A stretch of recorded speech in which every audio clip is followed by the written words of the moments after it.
Welcome back, everyone. Guess what? The iPad 8th generation just came out, so we have to take a look at it, and we're going to go ahead and compare it to the iPad Air 3 that came out kind of early last year. There's about a year and a half gap between these two iPads, so kind of keep that in mind. What I'll tell you though is that when it comes down to it, the iPad 8th generation was a pretty decent upgrade internally. Outside, there really wasn't too many big differences, but the iPad Air 3 and the iPad 10.2 inch share a lot of the similarities. There's a lot of same things going on between both of them. Now, if you own the iPad Air 3, obviously keep it. There's absolutely no reason to go for the iPad 10.2 inch. That could be a downgrade in some cases. But even if you have the iPad 8th generation, maybe obviously you shouldn't necessarily go for the iPad Air 3 either. But in the case where you don't have either of these, what I can tell you is that price-wise, the iPad Air 3 does cost a little bit more than the iPad 10.2 inch, but you can't even pick up the iPad Air 3 anymore. You can only really pick it up in the used market, maybe at Best Buy or somewhere, if you can go and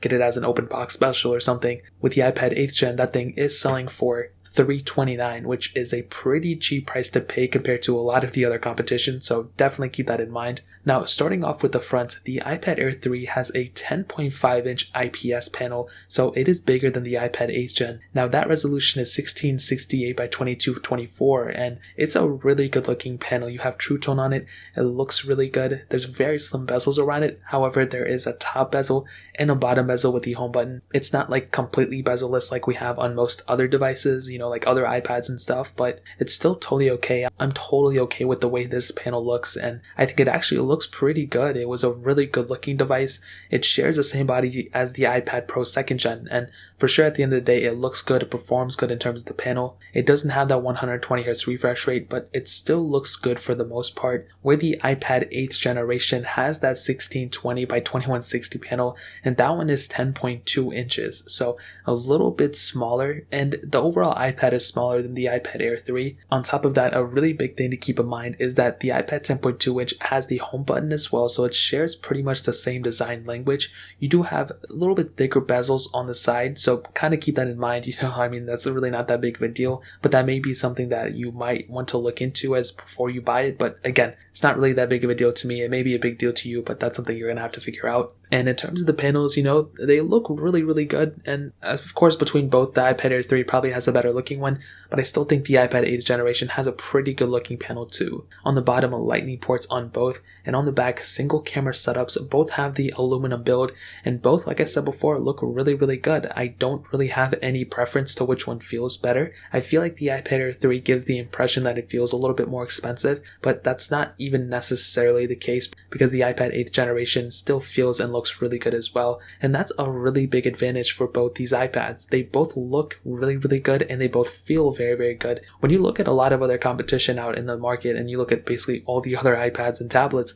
you will see that they all share pretty much the same design language, and they all feel extremely premium. And like I said before, that is an extremely huge asset for both of these devices. So when it comes down to it, I like both. I prefer both, but definitely I think the iPad Air 3 may be the better looking one and better feeling one when it comes down to it. So in terms of that really pretty much covers it up for the most part. Now, hitting on the software experience, and the software longevity. First of all, the software experience is exactly the same. They're both getting the same amount of versions of software for the most part, at least for the time being. Now, the best advantage for both these iPads is that they both have that Apple A12 Bionic chip, which is extremely important to note. Main reason because they're both going to be getting the exact same software updates. So when the iPad Air 3 gets the next version of software, the iPad 8th generation is going to be getting that too, same day, same exact time. But a major thing to keep in mind about that is that with the iPad 8th generation, you are going to be technically paying less money for a device that will technically last you just as long as a device that was more expensive last year, which is really, really impressive. And because they share that same chipset, there's a lot of similarities in the internal as well. Now, I'll definitely tell you, with iPad OS, it's been a great experience. I like it a lot.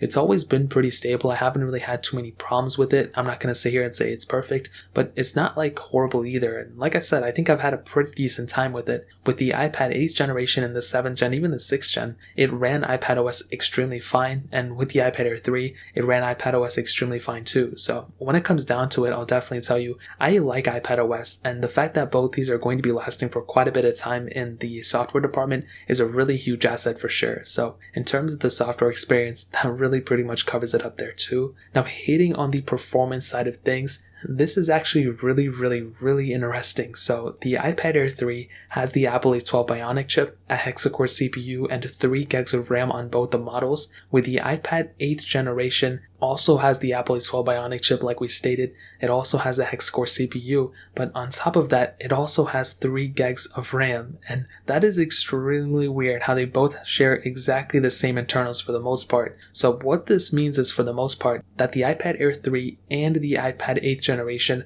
are probably going to be the exact same performance when it comes down to it. Now, there could be a couple of differences here and there, if you're trying to load up one app and, little differences in the background and with software and this and that, like there could be a little bit of couple differences. But with the iPad Air 3, I found it to be an extremely good performing device. Like I stated before, if I opened an app, if I did anything with it, it was pretty much, good to go. And this was a very good mid-tier iPad for last year. I thought, it ran perfectly fine. It had the latest chipset when it came out. It didn't have like the A12X or A12Z or whatever it's called, but it had a really good, chipset for the most part. And with the iPad 8th generation, it's pretty much the exact same setup, but this time, instead of the most expensive iPad, it's definitely a cheaper iPad on top of that, which is really cool. And what's even better than that is that it's not that expensive. First of all, for $329, you can get an extremely good performing iPad, which, like I said before, is a huge asset when you're coming down to this specific price range. Now, if you're a student or anything, it might be a good idea for you to get the bigger size screen if you have the option.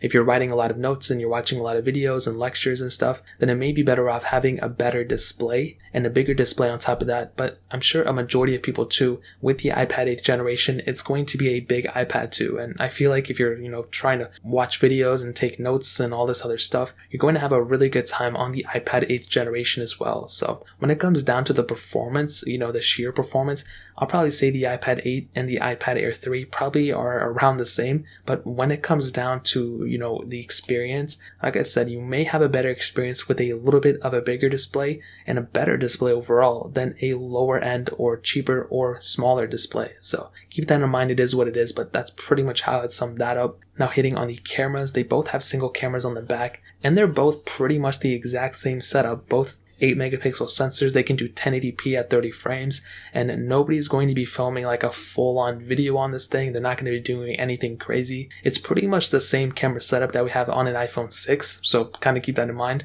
or maybe even like an iPhone 5. It's not like a horrible camera setup. It'll take photos and videos and stuff, but I probably wouldn't recommend anybody like filming videos on it. If you're trying to do anything crazy, this probably wouldn't be the camera. Now on the front, you do have a 1.2 megapixel camera on the iPad 8th generation, but a 7 megapixel camera on the iPad Air 3. So if you're doing a lot of Zoom calls, if you're doing a lot of different things like that, possibly getting that higher end 7 megapixel camera setup will probably do you better in the long run. Like I said, if you're doing a lot of Zoom calls and FaceTimes and webcam stuff, then it may be better if you just get that iPad Air 3 for that bigger and better camera setup on the front and that lower end camera on the iPad 8th generation. So that's another big thing to keep in mind, but in terms of the camera, that pretty much covers it up. Now, ending it off with the battery life, the iPad Air 3 has a 8,134 mAh battery. The iPad 8th generation has around that same size battery size too, I'm assuming. We don't have the full million battery yet for the iPad 8th generation, but I've always found with the iPad base models, the 7th,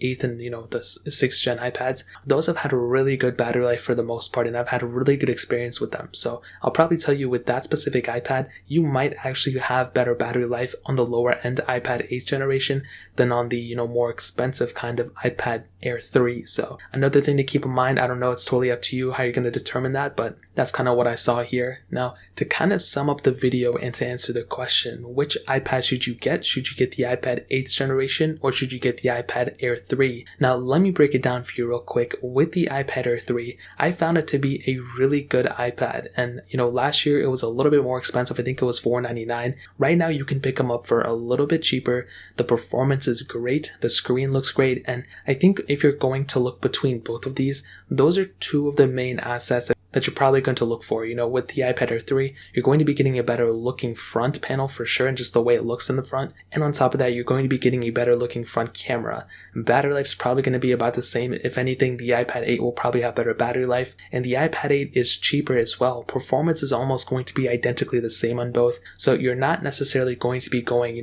to one over the other just for, performance or, the software experience or software lifecycle or anything like that. They're both going to be lasting for the exact same amount of time, but I think the best way to put it is if you have the iPad Air 3, keep it. If you have the iPad 8th generation, keep it. Whichever one you can get for the easiest, way, then by all means get it. If you have to go out of your way to pick up an iPad Air 3, I probably wouldn't recommend it. You know what I mean? Like if you have to go on eBay and keep searching for days and days and days on end to find one for a good price, then maybe it's not the best way to go about doing it. But possibly getting the iPad 8th generation could be a really good thing as well. You can just go on Apple's website and just buy it there. It's way less hassle, and I would probably recommend a lot of people to go pick up the iPad 8 too if you want to go for it. So that's really how I would kind of sum up this whole entire video. If you guys have any other questions or anything, let me know in the comment section below. Hit the like button, that would mean so much, but definitely hit that subscribe button. Every single subscriber that we get really does count, so it means so much for you guys to hit that. Also check out the other links down in the description as well. My Twitter, my Instagram, my second channel. More importantly than everything else, I love every single one of you guys. Hopefully I'll catch you guys in the next video.